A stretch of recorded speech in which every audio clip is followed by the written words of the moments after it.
Win భక్తి ప్రేక్షకులందరికీ నమస్కారం. మనతో పాటుగా ఉన్నారు జ్యోతిష్య రత్న, జ్యోతిష్య సామ్రాట్ చింతా రుక్మాంగదరావు గారు ఉన్నారు. మాట్లాడదాం. నమస్తే సార్. మాతృదేవోభవ, పితృదేవోభవ, ఆచార్య దేవోభవ. ఎలా ఉన్నారు సార్? బాగున్నాను. మీరు బాగున్నారా సార్? చాలా బాగున్నాను సార్. మన ఆధ్యాత్మికతలో చాలా జ్యోతిష్య పరంగా రకరకాలుగా ఉంటూ ఉంటాయి మనకి, ఆస్ట్రాలజీ ప్రకారంగా. కానీ అయితే ఫస్ట్ టైం తంత్ర జ్యోతిష్యం అనేది ఫస్ట్ నేను మీ మాటల్లోనే విన్నాను. అసలు తంత్ర జ్యోతిష్యం అంటే ఏంటి? తంత్ర జ్యోతిష్యములో ఎలాంటి ప్రాబ్లమ్స్కి పరిష్కారాలు ఉంటాయి, ఆ పరిష్కారాలు కూడా ఏ విధంగా ఉంటాయి అనేది కొంచెం మన ప్రేక్షకులకి ఫస్ట్ టైం కాబట్టి కొంచెం వివరించండి సార్. బాగా అడిగారు. అసలు తంత్రము అంటే ఏదో ఫస్ట్ మనం మాట్లాడుకుందాం. అసలు తంత్రం అంటే భయపడిపోతూ ఉంటాం, ఏమైనా రాత్రి పూజలు ఏదైనా నెగిటివ్ వే థాటే ఫస్ట్ వస్తుంది. సో చెప్పండి. ఇక్కడ తంత్రము అంటే ఏంటంటే దానికన్నా ముందు ఇంకొక మాట ఉంది, తంతు. తంతు మన ఇంట్లో చిన్న చిన్న ప్రోగ్రామ్స్ చేస్తూ ఉంటాం, చిన్న చిన్న కార్యక్రమాలు. ఆ తంతు మీరు త్వరగా ముగించండి అంటూ ఉంటారు పెద్దవాళ్ళు. అంటే ఆ కార్యక్రమం ఒక తంతు అంటారు అనమాట. ఆ తంతు ముగించేస్తే మళ్ళీ వేరే పనులు మనం చూడొచ్చు అంటూ ఉంటారు. అటువంటి చిన్న చిన్న పనులతో తంతు అంటారు. తంత్రము అన్నా నేను ఇప్పుడు. తంత్రము అంటే ఏంటంటే కొన్ని రకాల ప్రత్యేకమైన వస్తువులతో, ప్రత్యేకమైన ఆలోచనలతో మన సమస్యలను పరిష్కరించుకునే విధానాన్నే తంత్రము అంటారు. ఇక తాంత్రికము ఉంది. తంతు, తంత్రము, తాంత్రికము. తాంత్రికము అంటే అది యాక్చువల్గా భయపడేటువంటి విధానం అనమాట. అర్ధరాత్రి పూజలు, అమావాస్య పూజలు, నిర్జన ప్రదేశాల్లో చేసేటువంటి క్షుద్ర పూజలు, ఇవన్నీ తాంత్రికం అవుతుంది. తంతు, తంత్రము, తాంత్రికము. తంత్రము తాంత్రికము వేరు వేరు వేరు వేరు. ఓకే. తాంత్రికము తీసుకుంటే అది జనబాహుళ్యంలో కనిపించరు వాళ్ళు తాంత్రికులు. వాళ్ళకి కావాల్సిన నిర్జన ప్రదేశాలే. ఓకే. అర్ధరాత్రి పూటనే ఫలిస్తాయి అవి ఆ విధానాలు. అమావాస్య అంటే అమావాస్య అంటే చంద్రుడు పూర్తిగా ఉండకూడదు. చంద్రమ మానసో జాత అన్నారు. ఆ చంద్రుడే లేనప్పుడు వీళ్ళు చేసే తీవ్రమైనటువంటి కొన్ని ప్రత్యేక కార్యక్రమాలు అవి. అంటే వాటిని మంచు కోసమే భగవంతుడు సమాధానికి అందించాడు. కానీ దాన్ని ఏం చేశారు, దీని చెడుకు ఎందుకు ఉపయోగించకూడదని ఆలోచించి ఆ తాంత్రిక విధానాలతో చెడు చేయడం స్టార్ట్ చేశారు. లైక్ బ్లాక్ మ్యాజిక్ ఇలాంటివి కదా? లైక్ ఏం కాదు, అది బ్లాక్ మ్యాజిక్కే. బ్లాక్ మ్యాజిక్ అది యాక్చువల్గా భగవంతుడు వైట్ మ్యాజిక్ గానే ఇచ్చాడు. దాన్ని వీళ్ళు రంగు మార్చారు. ఒక రాయి ఉంటుంది, చల్లగా ఉంటుంది. ఆ రాయి వేడెక్కాలంటే ఏం చేయాలి? ఇంకొక రాయి కేసి గట్టిగా రుద్దామంటే కొద్దిసేపు వేడెక్కిపోతుంది. అదే తాంత్రికము. అంటే సున్నితంగా ఉన్న విషయాన్ని ప్రబలమైన శక్తిగా మార్చి చేసే విధానాలు తాంత్రికాలు అన్నమాట. అంటే ఇంకా దాంట్లో చెప్పుకుంటూ వెళ్తే అది ఒక పెద్ద సబ్జెక్ట్ అయిపోతుంది. కాబట్టి ఇక్కడ వచ్చి తంత్రము. తంత్రము జ్యోతిష్యము. జ్యోతిష్య శాస్త్రంలో తంత్ర విధానాల ద్వారా సమస్యలకు ఎవరికి వాళ్లే మేము విధానాలు చెప్పించేస్తాం. చెప్పించేస్తే వాళ్లే చేసుకుంటారు. ఎవరికి వాళ్ళే చేసుకుంటారు. చేసుకునే విధానం మీరు విధానం చెప్పిస్తాము. ఏ విధమైన తంత్రం మీరు చేసుకుంటే మీకు గ్రహాల అనుకూలత కలుగుతుంది. మరి వాళ్ళు ఏమి మంత్రాలు, యంత్రాలు, పూజలు ఏమి ఉండవు ఇక్కడ. ఆ విధానాలు కొన్ని ప్రత్యేకమైన వస్తువులతో అని చెప్పాను. ఉదాహరణకు జ్యోతిషం ఏం చెప్తుంది, వర్షం పడతా ఉంటే బాబు వర్షం ఆగనాక ఇంటికి వెళ్ళు ఉంటుంది. అంతే కదా? అదే తంత్రదోషం ఏం చెప్తుంది, నువ్వు వర్షం పడినా కానీ గొడుగేసుకుని ఇంటికి వెళ్ళు ఉంటుంది. ఓ గొడుగు చేతికిస్తుంది. సరే గొడుగే లేదు, మరి ఎలా వేసుకోవాలి? ఒక కవర్ అన్నా నెత్తికి వేసుకో, వెళ్ళు. కవర్ కూడా లేదు, తడిస్తే ఒక జత బట్టలే, ముందు ఇల్లు చేరు. గమ్యాన్ని చేర్చేస్తుంది. వర్షం అనేది సహజ ప్రకృతి సిద్ధాంతమే. ఏమవుతుంది తడిస్తే? ఒక జత బట్టలు, నీ ఇల్లు నువ్వు చేరుతావు. అంతేగాని ఆగిపోమని చెప్పదు. ఒక గుడికి వెళ్ళి నమస్కారాన్ని ప్రదర్శన చేయమంటుంది జ్యోతిష్ శాస్త్రం. తంత్ర జ్యోతిషం ఏం చెప్తుంది, గుడికి వెళ్ళి అక్కడ చెట్లకు నీళ్లు పట్టు, ఆ చెట్ల కింద చీమలకు కాసిన నూకలు వేయండి, అక్కడ ఏదన్నా శుభ్రంగా ఉంటే డస్ట్ ఉంటే క్లీన్ చేయండి, అక్కడ ఒక సేవ చేయమంటుంది. అడిషనల్ యాక్టివిటీ ఒకటి చెప్పిస్తుంది. పోయి అలా వెళ్ళి టాటా చెప్పేసి దేవుడికి నా కష్టాలు తీరలేదు అంటూ ఉంటారు. ఎన్నో గుళ్ళు వెళ్తున్నాను, ఏ గుడికి వెళ్ళినా నాకు ఫలితం లేదు అంటూ ఉంటారు. వాళ్ళు గుడికి వెళితే ఎలా ఆలోచించాలో నేర్పిస్తుంది తంత్ర జ్యోతిషం. దేవతలు చాలా ప్రెస్టేజ్గా ఉంటారు, చాలా ప్రెస్టేజ్గా ఉంటారు వాళ్ళు. వాళ్ళ దగ్గర వేసి మనము ముద్దులు పెట్టడము ఇట్లా అంటూ ఉంటారు. సౌండ్ కూడా వస్తూ ఉంటుంది, వీళ్ళు ముద్దులు పెడతా ఉంటారు. అవంతా వాళ్ళకి నచ్చవు, చాలా విసుక్కుంటారు వాళ్ళు.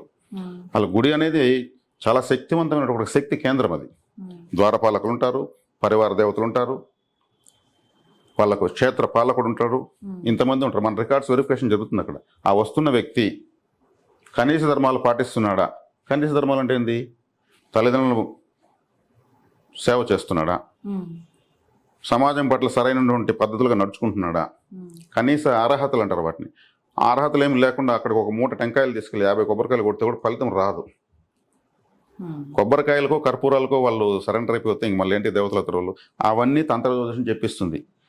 ఎలా ఆలోచిస్తే దేవుడు మన గురించి ఆలోచిస్తాడు అనే విధానాన్ని చెప్పిస్తుంది తంత్ర జ్యోతిషం.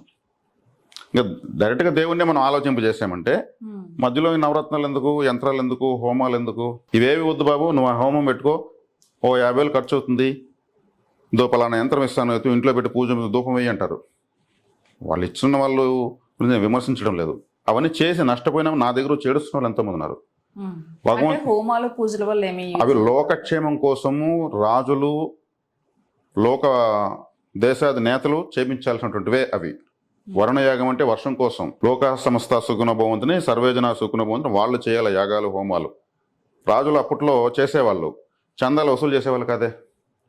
ఆవిడని ఏం చేశారు, కామన్ మ్యాన్ వరకు తీసుకొచ్చేస్తారు, హోమం చేయి హోమం చేయి హోమం చేసి. ఇక్కడ హోమం దాకా అవసరం లేదు, దేవుని ఆలోచన చేయి. దేవుని దృష్టి ఎవరైతే వేరే ప్రత్యేకంగా ఆలోచిస్తున్నాడు ఆలయానికి వచ్చి అని చూస్తే చాలు, చూసిన వెంటనే కూడా మన నెగటివిటీ పరారైపోతుంది. ఇంత సులభంగా ఉంటుంది తంత్ర జ్యోతిషం. ఆలోచించేదే ప్రత్యేకంగా ఒక ప్రత్యేకమైన ఆలోచన విధానాన్ని జ్యోతిష్ శాస్త్రంలో మమ్మల్ని పరిచయం చేసుకునే వాళ్ళకి అర్థమవుతుంది.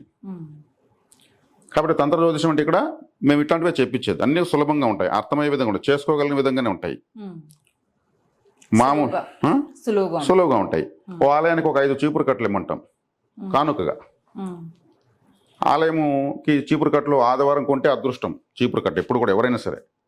దాన్ని సోమవారం నాడు శివాలయానికి ఇమ్మంటాం.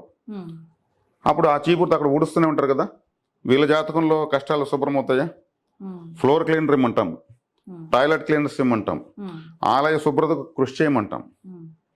అప్పుడు ఆలయమే శివలింగానికి ఏ కాడికి అభిషేకం చేస్తూ ఉంటారు, మనం ఆలయానికి అభిషేకం చేయమంటాం. మేము ఫ్లోర్ క్లీనర్ తీయించి, టాయిలెట్ క్లీనర్ తీయించి, చీపులు తీయించి, మాప్ స్టిక్స్ తీయిస్తే ఎన్ని కోట్లు అవుతుంది? ఆలయ శుభ్రతకు మనం పాటుపడ్డామా? అప్పుడు గ్రహ సానుకూలత వస్తుందా? అరే శివాలయ శుభ్రతకి ఇతను మిమ్మల్ని ఊడవమని చెప్పలేదు, ఆ ఊడ్చేదానికి ఒక డిపార్ట్మెంట్ ఉంటుంది, వాళ్ళందరికీ ఓ బిస్కెట్ ప్యాకెట్, వాటర్ బాటిల్, 20 రూపాయలు 50 రూపాయలు డబ్బులు ఇచ్చి ఇవన్నీ ఆలయ కమిటీకి ఎవరో ఉంటే అర్చకుల ద్వారా సమర్పించేస్తే నమస్కారం చేసుకోరండి. ఇలా ఉంటాయి మా తంత్రాలు, సులభంగా ఉంటాయి. ఇప్పటి కాలానికి పరిహారం చిన్నది, దాని వెనక ప్రయోజనం చాలా పెద్దది. అంటే మీ దగ్గరికి ఎవరైనా వచ్చినప్పుడు వాళ్ళ డేట్ ఆఫ్ బర్త్ చూసి పరిహారం చెప్తారా, ఎట్లా ట్రీట్ చేస్తారు వాళ్ళని? ఖచ్చితంగా date of birth, timing, place of birth కావాలి మాకు. ఎందుకంటే ఈరోజు వారఫలము మాసఫలము అనేటువంటివి హల్చల్ చేస్తున్నాయి. ఈ రోజు వారఫలం మాసఫలం అంటే ఇప్పుడు ఉన్నటువంటి ఆకాశంలో తిరుగుతున్న గ్రహస్థితి ఇప్పుడు పుట్టిన వాళ్ళకు ఇప్పటి నుంచి ఎలా బతుకుతారో తెలియజేస్తుంది. ఎప్పుడో 1970లో 80లో 90లో పుట్టిన వాళ్ళకు ఈ రోజున గ్రహస్థితి ఎలా పనిచేస్తుంది? పని చేయదు. వాళ్ళు అప్పుడు పుట్టారు, అప్పుడు వాళ్ళకు యూనివర్స్లో ఉన్నటువంటి సోలార్ సిస్టమ్ అంటే సౌరమండలంలో గ్రహాలు ఎలా ఉన్నాయి దాన్ని బట్టి వాళ్ళ చార్ట్ ప్రిపేర్ అయిపోతుంది. ప్రిపేర్ అయిపోయిన చార్ట్కి మధ్యలో మనం స్క్రూ డ్రైవర్ కటింగ్ ప్లేర్ ఎలా పెడతాం? వాళ్ళకి ఇప్పుడు ఏ దశ జరుగుతూ ఉంది, వాళ్ళు పుట్టినప్పుడు గ్రహాలు ఎలా ఉన్నాయి, ఆ గ్రహాలు ఏం తెలియజేసాయి, ఇలా అతను ఎలా బతుకుతాడు, ఇతను అప్లికేషన్ వచ్చేసి ఉంటుంది. దాన్ని ఎలా ఎదుర్కోవాలి, ఇప్పటివరకు ఎలా ఎదుర్కొన్నారు, ఇంకెలా ఎదుర్కోవాలని చెప్పిచ్చేస్తాం చాలా సులభ రీతిలో. కాబట్టి మేము వారఫలము మాసఫలం చెప్పము, మరి వాళ్ళకు జీవిత ఫలం చెప్తాం. ఇప్పుడు మాసఫలం చెప్పమంటారు, రేపు నెల బతుకమా మనము బతుకుతాం కదా. కాబట్టి మేము ఏకంగా మా దగ్గరికి వచ్చిన తర్వాత జీవిత పర్యంతము ఏ దేవత దగ్గర మీకు అనుమతి ఉంది, అన్ని గుళ్ళకు తిరగాల్సిన అవసరం లేదు. మీ జాతకరీత్యా వచ్చిన జాతకుడికి ఏ దేవతల దగ్గర అనుమతి ఉంది అక్కడికే పంపిస్తాం. అప్పుడు ఏమవుతుంది, కరెక్ట్గా వాళ్ళు అక్కడికి వెళ్తారు. మళ్ళీ అదొక థెరపీ, దైవికమైన థెరపీ. ఆ థెరపీని మళ్ళీ అప్లై చేయమంటాం. అప్లై చేసేది రిజల్ట్ స్టార్ట్ అవుతుంది. అంతే.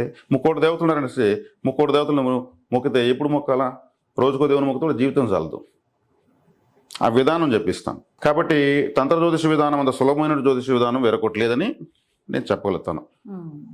మా దగ్గర చూసుకుంటున్న వాళ్ళంతా కూడా ఎవరికి వాళ్ళు చక్కగా చేసుకుంటున్నారు. ఆలయ పరిహారం ప్రధానంగా ఇస్తాము, వ్యక్తిగత పరిహారం ఇస్తాము. తంత్ర పరిహారాలు కొన్ని ఉంటాయి, అవి వాటికి ప్రత్యేకమైన రోజు ఓ గుమ్మడికాయో, ఓ కొబ్బరికాయో, ఓ దీపము అవసరం ఉంటుంది. ఎవరికి ఏది అవసరమో చెప్తారు, చెప్పిస్తాము, వాళ్ళే చేసుకుంటారు. మీరు పలానా చోటుకు రండి, మేము ఆ రోజు అక్కడ ఉంటాము, మీరు కూర్చోవాలి, ఏదో ముగ్గు వేస్తాము, మీరు అందులో కూర్చోవాలి, అంతా ఏముండవు. అవంతా అవసరం లేదు. హోమాలు, యజ్ఞాలు, పూజలు ఏమో అవసరం ఉండదు తంత్ర జ్యోతిష్యంలో. నవరత్నాలు కూడా సపోర్ట్ చెప్తారు, ఖచ్చితంగా పనిచేస్తాయి. పనిచేస్తాయి. సందేహమే లేదు. అన్ని సమస్యలకి పరిష్కారం ఉంటుందా తంత్ర ఖచ్చితంగా అంతే, జ్యోతిష్యంలో? అన్ని సమస్యలకు ఉంటుంది. ఓకే. మరి ఈ తంత్ర జ్యోతిషంలో పరిష్కారం కాని సమస్య అంటూ ఉండదు. అది ఏదైనా కావచ్చు. ఇంకోటి ఏంటంటే మా దగ్గరికి జాతకం తీసుకొచ్చిన వాళ్ళకు మీ సమస్యలు ఏంటి అని మేము అడగం, చెప్పినా కానీ ఒప్పుకోం. తెలిసిపోతుందా మీకు? మేం చెప్పాలి, సబ్జెక్ట్ మాకు తెలిసినప్పుడు మళ్ళీ వాళ్ళ మేమేంటి అడగల సమస్యలు. వాళ్ళకి వచ్చిన వాళ్ళు ఎలా వేయాలో కూడా తెలియని వాళ్ళు మా దగ్గరికి వస్తారు. అంటే వాళ్ళ సమస్యను ఎలా మాకు ఎక్స్ప్లెయిన్ చేయాలో కూడా తెలియని విధానం ఉంటుంది పాపం వాళ్ళు. అది మేమే చెప్పిస్తాం, మీకు ఈ సమస్య ఉంది, ఈ సమస్య ఉంది, ఈ సమస్య ఉంది. నిజమే గురువు గారు, నిజమే, కరెక్టే వాళ్ళన్నీ ఒప్పుకుంటారు. చివరిలో ఏదైనా మేము మిస్ చేసి ఉంటే మీ క్వశ్చన్స్ ఏదైనా ఉండండి మేము అడిగినప్పుడు వాళ్ళు చెప్పాలంతే. ఇక్కడ అట్లే ఉంటుంది. కాబట్టి ముందుగా మాకు హింట్స్ ఇచ్చినా మేము తీసుకోం. జాతకం లేని వాళ్ళ పరిస్థితి ఏంటి మరి? జాతకం లేని వాళ్ళకు చెప్పలేము. ఇప్పుడు ఆధార్ కార్డులో ఒక నెంబర్ తక్కువ ఉంది అంటే మీ డీటెయిల్స్ మీకు వస్తుందా? ఒక నెంబర్ తక్కువ ఉంది. ఇప్పుడు జాతకమే లేదన్నప్పుడు మేము చేయగలుగుతాం. మాకు ఇవ్వాల్సిన ఎవిడెన్స్ ఇస్తే మేము చెప్పాలి, మేము చెప్పేస్తాం. సులభం అవుతుంది. ఇప్పుడు ఈ date of birth, timing, place of birth మాకు ఇస్తే ఆ ఏటీఎం కార్డు పిన్ నెంబర్ మాకు ఇచ్చేసినట్టే. మేము ఇంక బ్యాలెన్స్ ఎంత చూస్తాము, మినీ స్టేట్మెంట్ తీస్తాం, ఏమైనా చేస్తాం. అది లేదు అన్నప్పుడు మేమేం చేయలేం. జాతకం లేకపోయినా, డేట్ ఆఫ్ బర్త్ లేకపోయినా మేము చెప్తాము అనేటువంటి వాళ్ళు ఎవరైనా ఉంటే అది వాళ్ళ శక్తి సామర్థ్యాలు, వాళ్ళ పరిజ్ఞానం ఏమో నాకు తెలియదు. ఆ డీటెయిల్స్ మాకు ఇవ్వగలిగితే మేము చెప్తాం.